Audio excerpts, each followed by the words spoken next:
میرا امر آئے تب.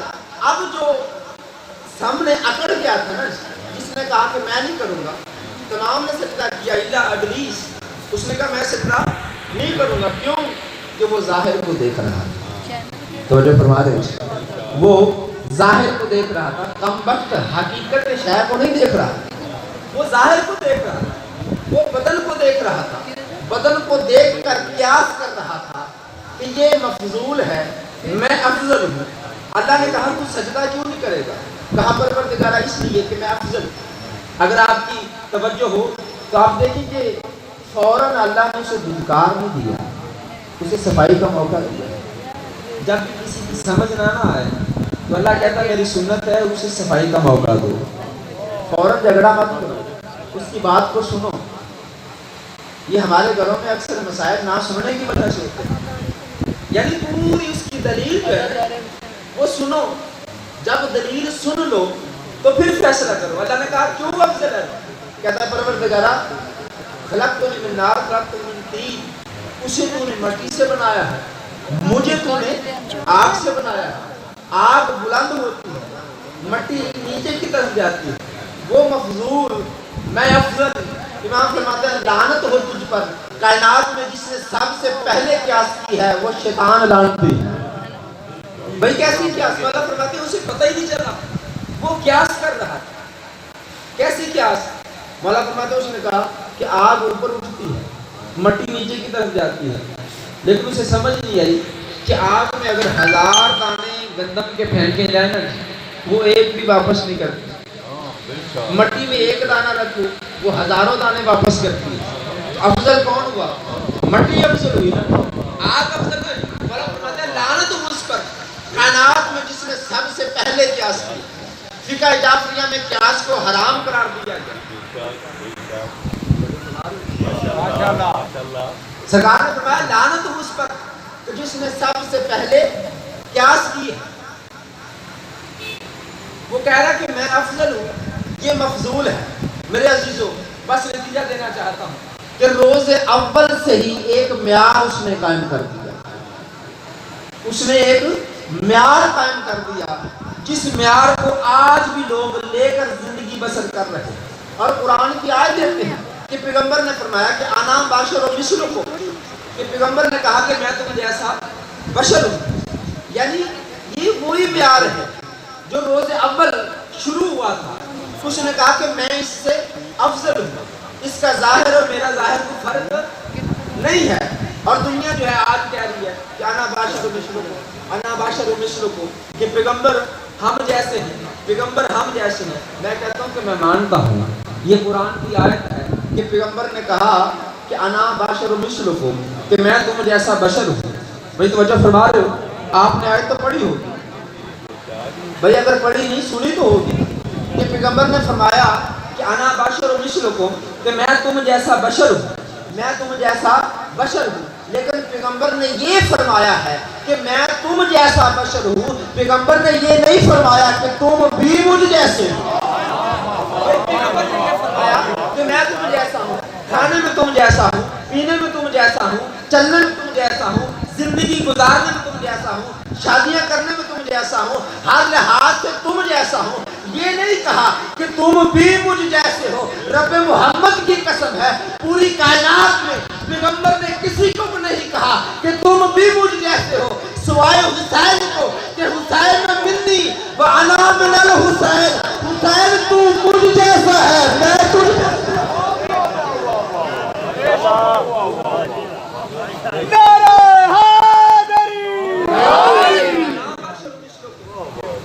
میں تم جیسا ہوں. مانتے ہیں پیغمبر نے کہا, لیکن یہ تو نہیں کہا کہ تم بھی مجھ جیسے ہو. اگر کسی کو کہا ہے تو تم مجھ جیسے ہو تو حسین کے علاوہ دکھاؤ تو صحیح, اہل بیت کے علاوہ دکھاؤ تو صحیح. کوئی ہے کائنات میں مجھ جیسا؟ میں نے رات کو کہا تھا نا جی کہ یہ اولنا محمد, آخرنا محمد, اوسطنا محمد, کلنا محمد, یہ سارے کے سارے محمد.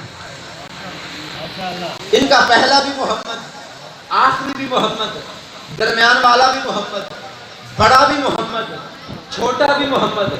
بھائی کیوں سارے کے سارے محمد ہیں؟ اس لیے کہ پیغمبر نے فرمایا کہ اللہ نے مجھے اپنے نور سے جدا کیا اور مجھے اپنے نور سے جدا کر کے میرے نور کے 14 حصے دیے. میرے نور کے 14 حصے کیے. جب اللہ کے پیغمبر کے 14 حصے ہیں تو پھر سارے کے سارے محمد ہیں. تبھی تو سارے کے سارے محمد. صلوات پڑھے محمد والے.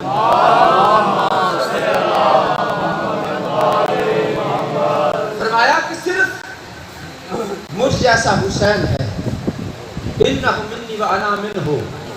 علی تو مجھ جیسا ہے, حسن تو مجھ جیسا ہے, زہرا تو مجھ جیسی ہے.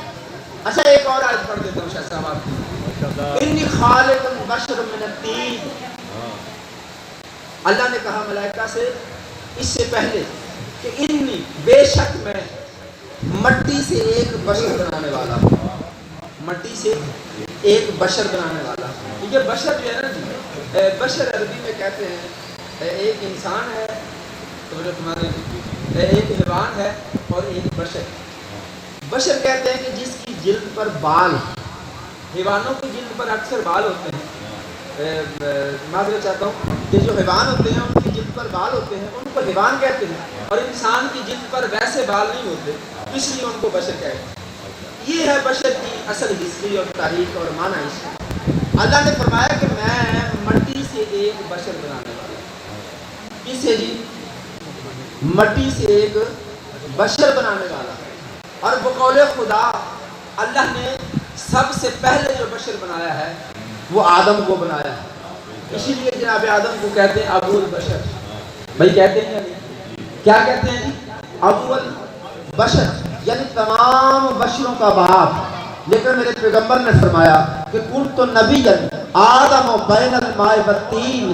میں اس وقت بھی نبی تھا جب آدم آب و گل میں موجود تھے. تو بھائی مسئلہ تو حل ہو گیا. ہمیں پتہ چل گیا کہ جب آدم بشر تھا, ہمارا نبی اس وقت بھی نبی تھا. یعنی نبی پہلے نبی ہے, بشر بعد میں ہے. کیوں؟ نبی خود کہہ رہے ہیں کہ میں اس وقت بھی نبی تھا جب آدم آب و گل میں موجود تھے. تو پتہ چلا اللہ نے بشر کو نبی بنا کر نہیں بھیجا, بلکہ نبی کو بشر بنا کر بھیجا. بلکہ نبی کو بشر بنا کر بھیجا. بشر کو تو نبی بنایا ہی نہیں. آدم ہے بشر, نبی بعد میں ہے. ابراہیم ہے بشر, نبی بعد میں ہے. یحییٰ ہے بشر, عیسیٰ ہے بشر, موسیٰ ہے بشر, نبی بعد میں ہے. میرے تو پیغمبر نے کہا کن تو نبی جان, میں اس وقت بھی نبی تھا. کن, یہ کن تو کی اصل کن ہے, جب کچھ نہیں تھا, کائنات میں کچھ نہیں تھا, بس ہم تھے یا وہ تھا. جو ہمارے میں اس وقت بھی نبی تھا جب آدم پانی اور مٹی کے درمیان موجود تھے. اچھا ایک نا میرے بزرگ عالم دین تھے, ان کا کسی سے مناظرہ ہو, چلے بات کرتے جاتے. وہ ایک صاحب تھے, وہ اپنی بات سے نا جی اڑے ہو, اپنی بات پہ اڑے ہو گئے تھے کہ نہیں ہے وہ ہم جیسے ہیں, وہ ہم جیسے ہیں, وہ ہم جیسے ہیں. عالم دین نے تنگ آ کر انہوں نے کہا کہ اگر آپ برا محسوس نہ کریں تو میں بھی ایک جملہ کروں. انہوں نے کہا میرا دل یہ آندا ہے کہ تسی شمر جیسے ہو, تسی شمر جیسے ہو. جسے لگا نا کہ تو شمر جیسا ہے تو فوراً آگے وہ بولا ہوگا نہیں نہیں تسی عالم دین سو تو ہمیں نہیں سی کرنا چاہیے, تسی بڑے ایک معزز بندے سو, تواڈے تے توقع نہیں سی. انہوں نے کہا کیوں میں کیا, میں تو تمہیں نہیں آتا کہ تسی شمر جیسے ہو. انہوں نے کہا نہیں نہیں. انہوں نے کہا کی فرق ہے, وہ بھی انسان تو بھی انسان. انہوں نے کہا نہیں بڑا فرق ہے, وہ دا کردار ہو رہے, میرا کردار ہو رہے. عالم دین نے فوراً آ کے اللہ کے بندے روز اول تو اصل یہی کہہ رہے ہیں کہ جو نبی کا کردار ہے وہ نبی جیسا ہے, تم جیسا نہیں. نبی کا کردار اور ہے, ہمارا کردار اور ہے, نبی کی عظمت اور ہے. تو جو ہمارے تو میرے عزیزو حقیقت وجود ان کی نور ہے, حقیقت ان کی نور ہے, اور وہ نور جو اللہ کے نور سے جدا ہوا ہے. اچھا میں ایک تھوڑی سی مثال دیتا ہوں تاکہ ہم اپنے اس بیان کو آگے لے کے چلے. ایک لباس ہوتا ہے نا, ایک ملبوس ہوتا ہے. ملبوس کہتے ہیں کہ جو لباس پہننے والا, یعنی شخص کو ملبوس کہتے ہیں. لباس, یہ لباس اکثر اوقات یہ ہوتا ہے کہ لوگ لباس کو دیکھ کر دیکھ کر ہی بڑے چھوٹے کم برابر کا معیار بنا لیتے ہیں, جبکہ یہ غلط. لباس اور ہے, ملبوس اور ہے. کبھی یہ ہو سکتا ہے کہ عالم اور جاہل کا لباس ایک جیسا ہو, تو کیا بندہ کہے کہ یہ بھی عالم ہے. مومن اور منافق کا لباس ایک جیسا ہو سکتا ہے, بھائی بادشاہ اور فقیر کا لباس ایک جیسا ہو سکتا ہے. تو بندہ لباس کو دیکھ کر کہے کہ وہ دونوں بادشاہ ہیں. یعنی لباس کا ایک جیسا ہونا ایک جیسے ہونے کی علامت نہیں ہے. بھائی یہ لباس بدن کا لباس ہے. جس طرح یہ کپڑے بدن کا لباس ہے نا, اسی طرح یہ بدن روح کا لباس ہے. جس طرح یہ کپڑے بدن کا لباس ہے, اسی طرح یہ بدن روح کا لباس ہے. یہ تو پروردگار کی اپنی مرضی ہے, یہ تو اس کی اپنی رضایت ہے کہ وہ کس کو کس لباس میں بھیجے. یہ تو اس کی اپنی مشیت ہے کہ کس کو کس لباس میں بھیجے. یہ تو اس کی اپنی مرضی ہے, چاہے تو آدم کا جنتی لباس اتار کر بھیجے, چاہے تو حسنین کے لیے جنت سے زمین پر لباس.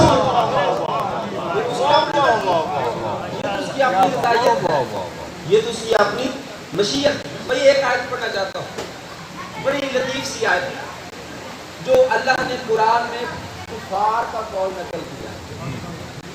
اللہ کا نہیں ہے, کفار کا ہے. وقالوا ما لهذا الرسول, کفار کہتے ہیں یہ کیسا رسول ہے. توجہ فرمائیے, یہ سابقہ انبیاء میں سے اللہ نے قصص کو جب بیان کیا ہے تو کفار کے قول کو نقل کرتا ہے. کیا کہتا ہے وقالوا, کفار نے کہا ما لهذا الرسول, یہ کیسا رسول ہے. یاکل الطعام ویمشی فی الاسواق, ہماری طرح کھاتا ہے, ہماری طرح پیتا ہے, ہماری طرح بازاروں میں چلتا ہے. کفار کہہ رہے ہیں یہ کیسا رسول ہے بھی ہماری طرح کا, کھاتا بھی ہماری طرح ہے, چلتا بھی ہماری طرح ہے. یاد رکھو وَلَوْ شَاءَ رَبُّنَا لَا أَنزَلَ مَلَائِكَةً, کفار نے کہا اگر اللہ کسی کو رسول بنا کر بھیجتا تو وہ ملائکہ کو بھیجتا. یعنی ان کی نظر میں رسول اور نبی جو ہے نا وہ اس لبادے میں نہیں آ سکتے. وہ بھی سمجھتے ہیں کہ رسول اتنا پاک و پاکیزہ ہوتا ہے کہ کم از کم اس کی شبیہ ملائکہ کو کہتے ہیں. تو جو فرما رہے ہیں اللہ نے اب ان کے قول کو نقل کر کے نبی جواب دیا ہے. اللہ نے کیا جواب دیا؟ اللہ فرماتا ہے کہ وَلَوْ شَاءَ, اگر میں کسی ملائکہ کو, کسی فرشتے کو نبی بنا کر بھیجتا, لا جعلناہ رجلا, تو اسے بھی میں رجل کی صورت میں بھیجتا. لا جعلناہ رجلا, اگر میں کسی فرشتے کو بھی بالفرض, اگر میں کسی فرشتے کو نبی بنا کر بھیجوں, پہلے تو میں نے بھیجنے نہیں ہے, اگر میں بالفرض بھیجوں کسی فرشتے کو نبی بنا کر, لا جعلناہ رجلا, تو اسے بھی میں رجل کی صورت میں بھیجوں گا. رجل عربی میں کہتے ہیں مرد, اللہ کہتا ہے اسے بھی میں رجل کی صورت میں بھیجوں گا, مرد کی صورت میں بھیجوں گا. یہاں پہ لفظ کتنا خوبصورت ہے رجل. میں آپ کو اس مقام پہ لے کے جانا چاہتا ہوں جہاں پہ پیغمبر کی زبان سے لفظ رجل آیا, تاکہ آپ کو پتا چلے کہ فرشتہ ہونا آسان ہے, رجل ہونا مشکل ہے. رجل ہو فرشتہ نہ ہو, حقدار منصب ہو سکتا ہے, فرشتہ ہو رجل نہ ہو تو اللہ کے منصب کا حقدار نہیں ہو سکتا. تو پتہ چلا کہ رجل ہونا مشکل ہے, فرشتہ ہونا آسان ہے. اور چلتے ہیں جنگ خیبر میں, پیغمبر نے فرمایا لا اوتین ریتا غدا رجلا قرانا غیر فرار, کل میں علم اسے دوں گا جو رجل ہوگا.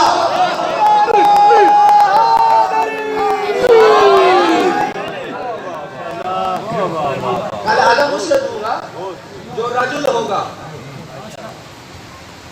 جو قرار ہوگا, جو غیر فرار ہوگا. بھائی اس حدیث کو تھوڑا سا لے کے چلتا ہوں کیونکہ وقت تھوڑا ہے. لاؤتین ریت غدن, اللہ نے قرآن میں کہا میرا پیغمبر یاد رکھنا, جب بھی کوئی کام کرنا ہو نا تو یہ مت کہا کرو کہ کل میں یہ کام کروں گا. یہ کل نہ کہا کرو، ساتھ میں کہا کرو کہ انشاءاللہ میں کل کروں گا. یہ آیت ہے کہ انشاءاللہ کل میں یہ کام کروں گا. لیکن پاک پیغمبر نے خدا کی قسم اس حدیث میں وہ تاکیدیں دی ہیں کہ لا اوتین رایۃ غدن، کہ ضرور بضرور کل میں عالم سے جو رجل ہوگا.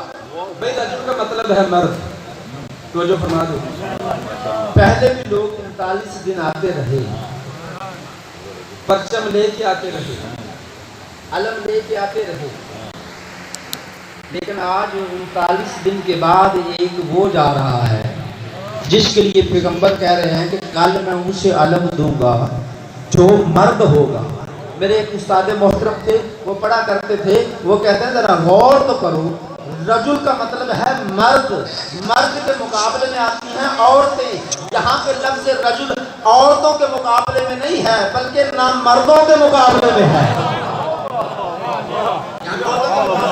تو پہلے کچھ آئے تھے.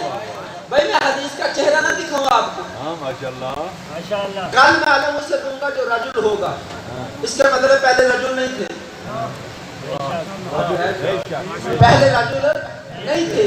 پھر کہا کہ رجل قرارن، جو مرد ہوگا وہ قرار بھی ہوگا. مطلب یہ جو پہلے آئے تھے وہ قرار نہیں تھے. قرار کا مطلب کیا ہے؟ قرار کا مطلب ہے کہ جو بڑھ چڑھ کے عمل کرنے والا اور بڑی پیچھے ہاتھ ہٹ کے سٹ مارنا دے دوں قرار کہنے.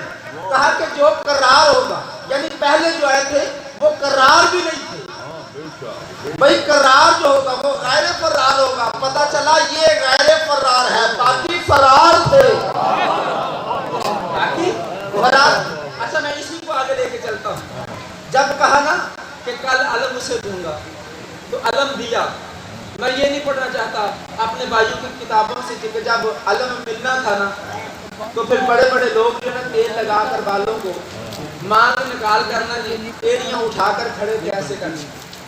ایمانداری کی بات ہے، خود اہل کتاب لکھتے ہیں کہ فلاں کو بڑی امید تھی، فلاں نے کہا کاش مجھے یہ علم مل جاتا، مجھے یہ 2500 سالہ حکومت سے زیادہ مجھے عزیز ہوتا. یعنی بڑے نے اپنی جو اپنا رشک، اپنی حسرت کو ظاہر کیا. میں اس طرف نہیں جاتا. اتنا میں ضرور کہتا ہوں کہ جب اللہ کے پیغمبر نے علم دیا ہے نا جی، مولا کائنات کس کو دیا ہے؟ اچھا یہاں پہ دو روایتیں ہیں، دونوں شیعوں کی ہیں. ایک یہ ہے کہ پاک پیغمبر خیبر میں موجود تھے، ایک یہ ہے کہ مدینے میں. توجہ فرما رہے ہیں. میں کہتا ہوں اس میں جھگڑا مت کیا، مدینے میں ہو یا خیبر میں ہو. توجہ فرما رہے ہیں. مدینے میں ہو یا خیبر میں ہو، علم تو علی کو ملا تھا. علم تو علی کے نام پہ آیا تھا نا. تو پاک پیغمبر نے جب علم دیا ہے نا تو مولا کائنات کیوں جا رہے ہیں؟ جب قلعہ خیبر کی طرف جا رہے ہیں نا تو تاریخ کی الفاظ ہیں متفق تاریخ کے کہ جو خیبر کا قلعہ تھا نا اس کی کھڑکی میں مرحب کی بہن بیٹھا کرتی. جب وہ پہلے آئے تھے نا جی اس وقت بھی وہ بیٹھی تھی. جب یہ آج آنے والا تھا نا اس وقت بھی وہ بیٹھی تھی. جب اس نے دیکھا نا مولا کائنات کو آتے ہوئے تو بڑا غور کیا اس نے رفتار مولا پر، چال مولا پر بڑا غور کیا اس نے. فوراً اٹھی مرحب کے پاس سے جا کر مرحب سے کہا مرحب آج جو آنے والا ہے نا یہ عام نہیں ہے. انہوں نے کہا چھاڑ صفیہ کیڑی گلاں پہ پہلو نہیں ہوندے رہے. انہوں نے کہا نا آج جو آنے والا ہے نا یہ پہلوں سے مختلف ہے. پہلے آنے والے اور تھے، یہ اور ہے. اس نے کہا کیا فرق ہے؟ اس نے کہا کہ خدا کی قسم جو پہلے آنے والے تھے نا جب وہ آتے تھے نا جی ان کے قدموں میں لرزش تھی. کبھی وہ دائیں دیکھتے تھے، کبھی وہ بائیں دیکھتے تھے، کبھی وہ پیچھے دیکھتے تھے. لیکن رب کائنات کی قسم یہ جو آنے والا ہے نا یہ نہ پیچھے دیکھتا ہے، نہ دائیں دیکھتا ہے، نہ بائیں دیکھتا ہے. بس اس کی نظر یا خیبر کے در پر ہے یا تیرے سر پر ہے. کیا تیرے سر پر ہے؟ مرحب اٹھ کے بیٹھ گئے. کون ہے یہ آنے والا؟ جب دیکھا کہ علی ہے، اپنا ساز و سامان جنگی جو ہے اس نے ملبوس کیا باہر نکلا، جا کر اس نے میدان میں مولا کا سامنا کرنا شروع کیا. میں یہ نہیں پڑھنا چاہتا، میں اسے آگے گزرنا چاہتا ہوں. آپ کو تو پتا ہے کہ مولا 3 سوال کرتے ہیں. جو فرما رہے یہاں پہ نا جی ایک بات ضرور کروں گا کہ تاریخ کہتی ہے کہ یا مرحب نے کہا کہ تیرا نام کیا ہے. اس نے کہا کہ میری ماں نے، سرکار نے فرمایا کہ میری ماں نے میرا نام حیدر رکھا. میری ماں نے میرا نام حیدر رکھا. مرحب نے کہا کہ میری ماں نے میرا نام مرحب رکھا ہے. تو اہل سنت کی طریق سے پڑھنا چاہتا ہوں کہ مولانا فرمایا تیری ماں نے جب تیرا نام مرحب رکھا تھا تو اس نے یہ تجھے نہیں بتایا تھا کہ حیدر سے لڑنا مت. اس وقت کہتا ہے کہ میں نہیں، کہتا بات یہ نہیں، میں علی تجھ سے لڑنا نہیں چاہتا، لیکن ایک بات یہ ہے نہ لڑنے کی وجہ یہ ہے کہ تیرا باپ میرا دوست تھا، تیرا باپ میرا دوست تھا کسی زمانے میں، تو تو میرا بھتیجا ہے. علامہ ابن تبری لکھتے ہیں، ابن اسیر تاریخ یعقوبی سارے لکھتے ہیں کہ خدا کی قسم مرحب جھوٹا تھا، علی سے بچنا چاہتا، علی سے بچنا چاہتا. بہرحال مولا کائنات نے اس کو فنار کیا. اس کے بعد جو ہے نا جی خیبر کے قلعے کی طرف متوجہ ہوئے. جب خیبر کے قلعے کی طرف متوجہ ہوئے نا جی تو ایک مرتبہ سارے صحابہ حیران ہوئے کہ یہ مرحب جس کا پورے عرب میں ایک نام ہے، جو سینکڑوں لوگوں سے لڑنے والا تھا، علی نے اسے ایک ضرب سے مار دیا. یعنی اس بات پہ حیران مولا کائنات آگے بڑھے اور اس طرف یہودیوں نے جب دیکھا کہ مرحب انتر منتر جو کچھ تھے سارے قتل ہو گئے. وہ سارے کے سارے جو ہے نا جی وہ اس قلعے کے اندر داخل ہوئے اور اندر سے جو ہے نا جی وہ تالا لگا لیا. اور آپ جانتے ہیں کہ خیبر کا جو در ہے نا جی، جو دروازہ تھا، تاریخ میں اس کا ایک نام ہے. اور وہ دروازہ ایسا تھا کہ دروازے کے باہر شاہ صاحب نہ کو کنڈی تھی نہ کو دستی تھی. تاریخ کہتی ہے، سیرت امیر المومنین قبلہ مفتی جعفر صاحب یہ کہتے ہیں کہ خدا کی قسم 40 سے لے کر 50 تک کے لوگ اس کو کھولتے اور بند کرتے. اور یہ اضافہ نہیں ہے، میں مانتا ہوں چونکہ میری تحقیق ہے چھوٹی سی، یعنی اتنا وہ وزنی تھا. بھائی اتنا بڑا جب قلعہ تھا اس کا دروازہ بھی تو بڑا ہونا چاہیے تھا نا. اسے نہ کنڈی تھی نہ اسے کوئی دستی تھی، کوئی ایسا ہاتھ ڈالنے کے لیے نہ جی کوئی جگہ نہیں. اب میرے مولا نے اس کو اکھاڑا ہے، اب اس کو اکھاڑا ہے. آغا ایرانی لکھتے ہیں، یہ ان کے الفاظ ہیں، میرے نہیں الفاظ. آغا ایرانی اپنی کتاب میں لکھتے ہیں کہ خدا کی قسم اس دروازے کو جب مولا کائنات نے دیکھا ہے نا، اس کے اوپر نہ کوئی کنڈی نہ کوئی دستی نہ ہاتھ ڈالنے کی جگہ تھی، لیکن اسد اللہ نے، امام معرفت نے، صاحب یقین امام نے اپنے یقین کے ساتھ اس میں ایسے انگلیاں ڈالی ہیں جس طرح مائیں بہنیں گندے ہوئے آٹے میں انگلیاں ڈالتی ہیں. گندے ہوئے آٹے میں مائیں بہنیں انگلیاں ڈالتی ہیں نا، یوں انگلیاں ڈال کر در خیبر کو اکھاڑ کر پھینکا گیا. دنیا حیران ہو گئی.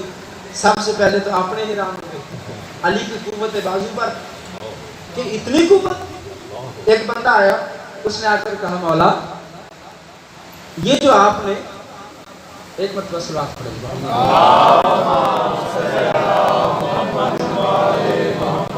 ٹائم تو ہو جائے، بار آخری بات کرتا ہوں کہ کہا مولا بسم اللہ.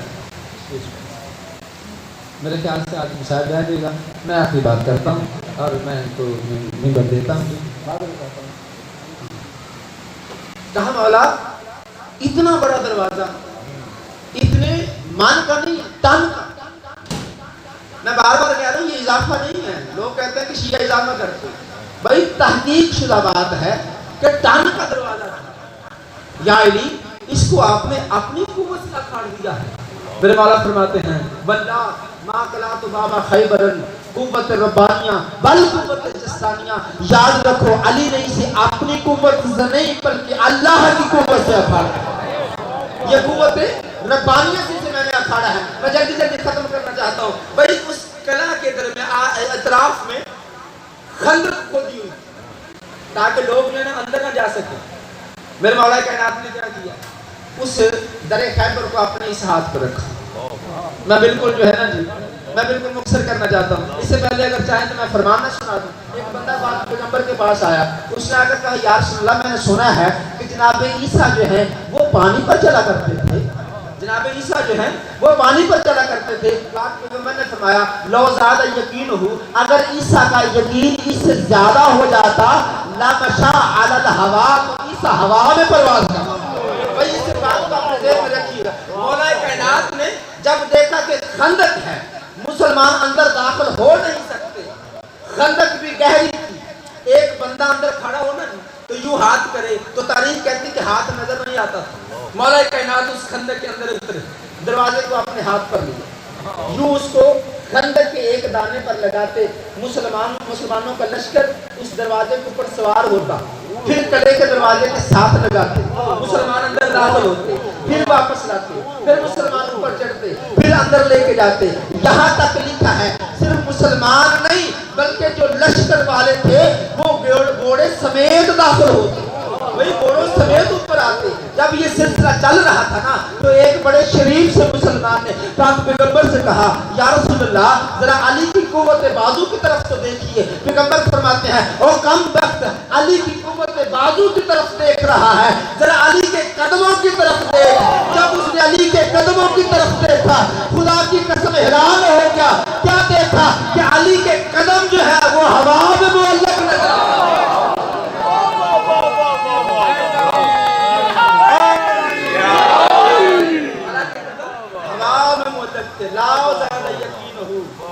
اگر عیسیٰ کے یقین میں اور اضافہ ہو جائے لمشا علی الہوا تو وہ ہوا میں پرواز کرے. جب وہ صفیہ جو ہے نا جی بعد میں جب قید ہوئی نا, بالکل آخری بات جی, جب قید ہوئی تو پاک پیغمبر نے اس کے نا جی چہرے پر ایک چوٹ دیکھی. سرکار نے فرمایا کیا کسی مسلمان نے کوئی ظلم تو نہیں کیا تمہارے ساتھ, کوئی زیادتی تو نہیں کی؟ کہا نہیں اللہ کے پیغمبر ایسا نہیں, میں اپنے جو میرا قلعہ ہے نا جی میں اس میں تخت کے اوپر بیٹھی ہوں. میں صرف بتانا چاہتا ہوں کہ یہ بات اضافہ نہیں, میں تخت کے اوپر بیٹھی ہوئی تھی کہ اچانک آپ کے وسیع نے در خیبر کو اکھاڑا ہے. خدا کی قسم قلعہ خیبر میں ایسا زلزلہ آیا کہ میں تخت سے زمین پر گری اور میرے ماتھے پر چوٹ آ گئی. بس میرے عزیزو میں نہایت مشکور ہوں اپنے عزیز برادر کا, اللہ ان کی زبان میں اور تسلیم عطا فرمائے. مجھے 8-9 سال ہو گئے یہاں پہ. میرے 8-9 سال کے اندر جو میرے نظر میں سب سے بہترین پڑھنے والے ہیں وہ میرے برادر ہیں. اللہ ان کو اور ان کی توفیقات خیریہ میں اضافہ فرمائے, اور ان سے التماس ہے کہ ہم سب کے لیے ہر مجلس میں دعا فرمایا کریں کہ پروردگار ہمارے درمیان اتحاد و اتفاق پیدا فرمائے.